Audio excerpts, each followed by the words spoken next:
Logistics, from start to finish. We produce computer accessories, printers above all. My job is to plan all the processes leading to the assembly of the printers and then their eventual delivery to wholesalers. I'm based in the UK, but many of our parts are produced in China. The printers are assembled in the UK and then sold worldwide. I work closely with our inventory staff, people like Angela. I'm in charge of the warehouse here in the UK, but not the assembly plant. It's my job to work with Andrew, who is head of logistics, and make sure that we know exactly what parts we have at any time and what orders we have coming up. We don't have much space here, we can't afford it, so it's important that we only have in stock what is absolutely essential. When a big order is coming up, I have to order the parts we need. Obviously, Angela is a key colleague, but we also depend on our warehouse staff, people like Rob. Basically, I unload deliveries and make sure they're stored in the right places in the warehouse. Then, when I get a call for them, I have to box them up, if necessary. A lot of them come ready boxed, put them on a pallet and ship them out again. They go off to whichever assembly plant we're using at the moment. There's a lot of lifting. It's quite a physical job. I'm keeping track of this all the time.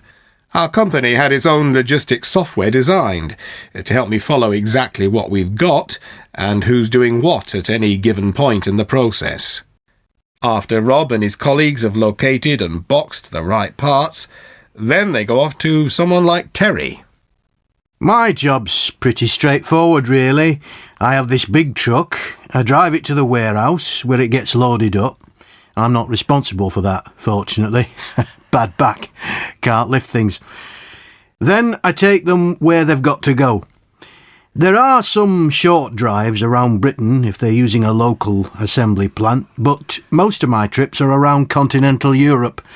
I'm often on the road for a week or so. I never come back with an empty lorry. I have to collect empty packaging for recycling and products that are being returned to the manufacturers for whatever reason. Yes, we're concerned about cutting our CO2 emissions, so we try to use local assembly plants if it's economically viable. Then we also make use of reverse logistics, as Terry said, bringing things back. There's no point in having empty trucks driving around. People like Terry are also responsible for delivering our finished products to wholesalers, and sometimes even to retailers, like Graham. Yes, in the past I had to deal with a wholesaler or make massive orders. This wasn't good for the kind of small shop I have.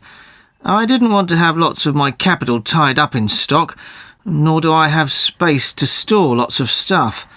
That's why working with Andrew is good. Their logistics are so good that they can make financial sense out of delivering even only 2 or 3 items at a time to me. I get what I want when I need it. And I guess that what you want when you need it would be the best way of summing up my job.